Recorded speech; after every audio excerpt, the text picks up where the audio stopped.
Don Gilmore with the Sports Information Office at the Masters College, and today we have the opportunity to have a conversation with Allan Vince, the women's volleyball coach here at the Masters. Allan, thanks for joining us today. Oh, you're welcome. You're now approaching your third season as the head coach. What kind of things have you learned? This is your first head coaching experience. Well, I was head coach at Cal Baptist as an interim head coach for the Very men. good. And that was a trial by fire. That was the Lord saying, here you go, now you need to be dependent on me to figure out how to survive. And through that process, I learned a lot of different things of how I want to be and how I don't want to be. But this is my first time applying for and accepting a position as a head coach. Right. And so you're probably more comfortable at this point than you were certainly at Cal Baptist, and certainly maybe 2 years ago when you were first entering here as the head coach. But what kind of changes as a head coach have you seen in your own life and preparation as you head into your third season? It's the ministry. This Masters College is. And when I first came here on an interview, I said, I'm not going to Masters College. I want to go Division I, and I was in the process of interviewing at different Division Is. But the Lord really caught a hold of my heart and said, Allan, you know, what is your purpose with the sport? What do you want to achieve with the sport? Is it for self-glory or is it for my glory? And if it's for my glory, then I want to help you make it into a ministry. And so he led me here based on that purpose. You know, what is the purpose? The purpose is to glorify him in all that we do. The purpose is to serve him. And that's one of our mottos is Matthew 10:45. You know, the Son of Man came not to be served, but to serve and to give his life as ransom for many. And what an amazing characteristic that we can follow that same trait of we're here to serve. And so that's kind of what I've seen change in my coaching style is I have an amazing opportunity with these young ladies to try to teach life lessons, to teach characteristics, to teach leadership skills, to teach leadership abilities found in the gospel and found in the Word, to say, this is how we want to be. This is why we are in this sport. The Lord's given us this ability to be great at sports. Let's use it to proclaim him. Let's use it to boldly go into different gyms, to different people groups, and talk about Christ openly and say, this is what we believe, and this is what we can do for him. And I believe it fully that Christians should be the leaders in the world. We should be the ones setting the example and setting the tone. How do you approach this summer with your team? And they're all scattered around the country. What do you have them on some type of training regimen during the summer in anticipation of coming back in August? Well, we in the spring and as it follows into the fall, we have. Like I said, the culture that we're trying to create in the weight room. We'll have weight room captains, and those are our leaders in the program.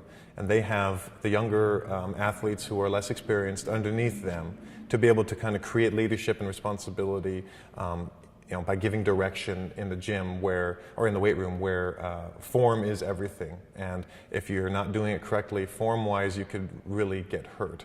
And so my girls are able to shepherd the girls in a way in the weight room there. And subsequently, as the summer comes along, those same girls are shepherding the girls with the summer program that we give. And it's a progressive program that culminates when we get back into the gym for our Heaven Week, which I call it.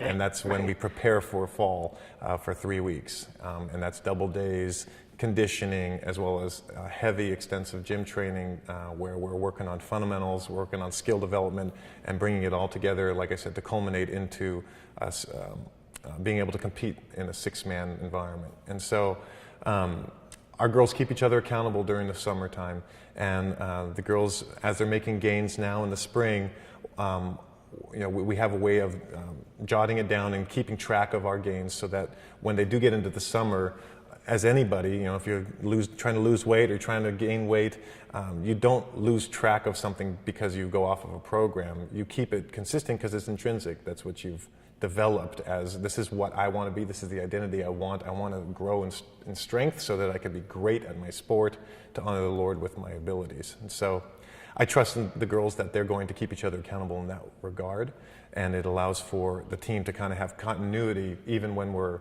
not meeting on a structured playing. So. Sure.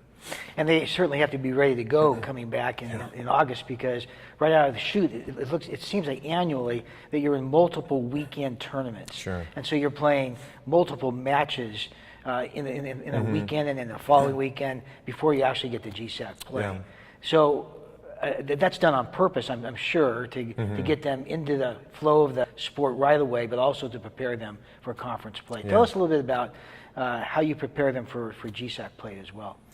Yeah, women are remarkable because they adapt. They adapt quickly. They understand what they need to do, what they need to achieve to play the competition we have in 3.5 weeks. And like I said, Biola throws this Summer Slam tournament, and every year we're a part of it. And we play ranked teams from last year who finished very strong in their conferences, and we play teams from just the middle of the United States. We go Missouri teams, we've got Montana teams, teams from Idaho, and we're playing those teams expecting to make an impact immediately and develop a ranking. And so it's a big stress ball, but we relieve it in a way by saying, look, we're going to train to the best of our abilities for his glory because he's the head coach, and we're not going to worry about those things. We're going to give it our best, and if our best means that we lose, we're going to learn from it. Because we also have as our motto 1 Corinthians 9:24, don't all who run in a race, one receive the prize, run in such a way that you obtain it. And we want to make sure that we're obtaining those lessons, we're obtaining those fruitful moments, we're obtaining those times where we can win by achieving small goals rather than being results driven. Because everyone will know one person receives the prize, how can all teams at that tournament receive the prize? So find a way to find value in everything that you're doing. And so we have that mentality, and it strengthens our training to prepare for bigger tournaments like the one in the beginning of the season and then the one at the middle of the season, which we're also very excited about. And that's in Missouri, where we're going to play some very high-ranked teams mid-season to potentially get our ranking in a stronger spot when we are kind of full speed, full-blown as a team. So this will be a little bit of a different thing in the schedule. Normally, you're not traveling anywhere mid-season, and even if you do have a tournament, it's going to be probably local. And now you're going to go to the Midwest in mid-season, do that, and then of course the end of GSAC play, and you're pointing, of course, towards the national tournament as well.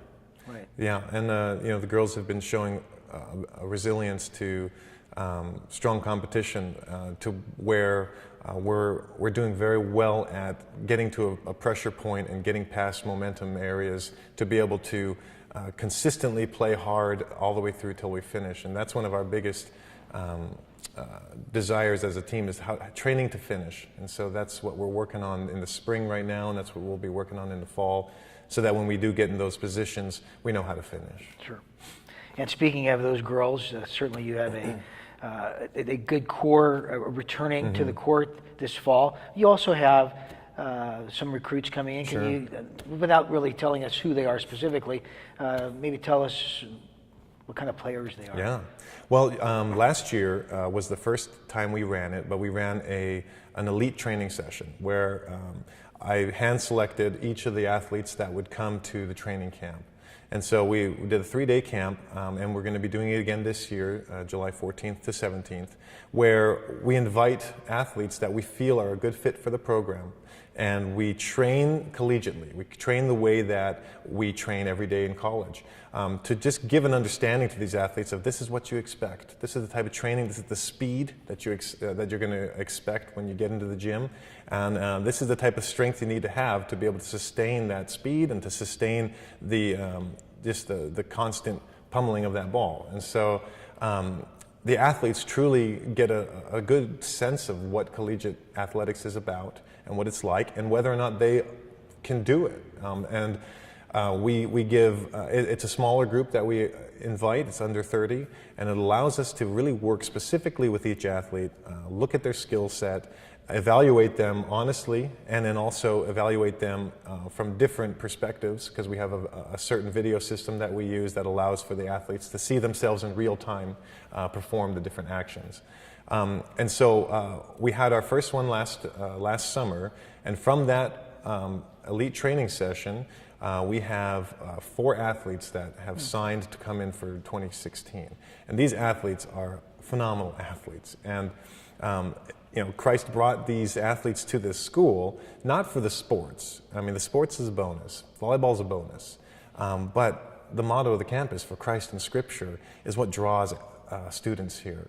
And it just so happens that great students that want to have a Christ-filled education also want to be trained in an elite fashion athletically. And so we get the best of both worlds, because we've got quality character athletes that are also very talented physically and athletically. And so, like I said, we had 4 athletes sign from that camp, and then interest has been pouring in. And so we're just making decisions on that, on the athletes who have applied and have kept in contact with me. So this allows you really like to hand pick. Yeah. More so than maybe what we would look at in a traditional recruiting sense of going out and watching and maybe bringing them in every so often, but you can really bring them together and handpick those ones that you really think would be great for the program.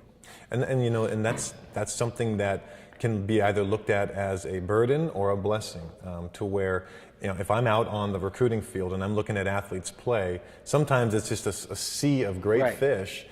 And it's very difficult to be able to say, I think so-and-so would be a great fit for our program athletically, only to find out that they don't share the same value system. So what ends up happening is we've got amazing people who are affiliated with the college or know of the pastor, John MacArthur, and will say, I feel like this is where so-and-so should go to school. My daughter, my niece, my best friend's daughter. And the tunnels and the funnels all kind of come to my desk, and it allows me to evaluate great talent, great character, and now there's a new stream of athletes that I'm able to recruit from, and I don't have to go out and break my back and potentially find a great athlete that doesn't fit in other areas. And so we've been very blessed with that type of recruiting as well, to where word of mouth and networking among the Christian community has really brought athletes to our door, and for the right reasons as well. It sounds like you're all ready to go. I love it, man. I love being here. I love this except now you got to wait process. over 4 months actually for camp to start and things like that, and then for the regular season, of course, to kick in at the end of August. Well, we're looking forward to the 2016 year with great anticipation. And thanks for joining us today. I appreciate that, Don. Thank you very much. Have a good day. Yeah.